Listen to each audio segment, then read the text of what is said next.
mogen wij vragen om een beetje stil te zijn, dat we ze heel goed kunnen horen.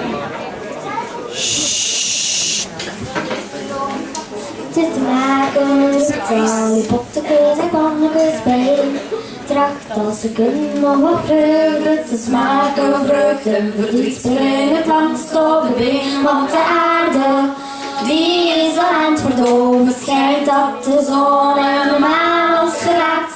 Niemand verplicht het om mij te geloven, maar het is zo dat de wereld vergaat. Sommigen zeggen het is triest om te horen dat heel het mensdom zal worden verbrand.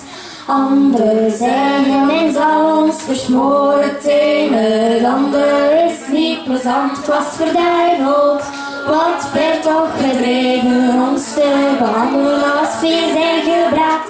Het is om te schrikken, te steunen en te beven als je aan denkt dat de wereld vergaat. Waarom nog goed ons te wassen en te scheren, waarom nog goed om uw hemd aan te doen. Laat ons maar drinken, laat ons maar smeren, laat ons maar gans ons fortuintje doen. Toe Jan, jij moet nog kiekers halen, kiekers die lopen toch en doen op straat. Het is onnodig ervoor te betalen, aangezien dat toch de wereld vergaat. Is er hier iemand die kleren wil kopen, klaart heel de boel aan de prijs van factuur.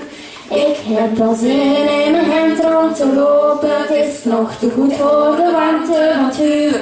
Ik ga mijn gereedschap verkopen, omdat er het werken toch niets meer aan baat.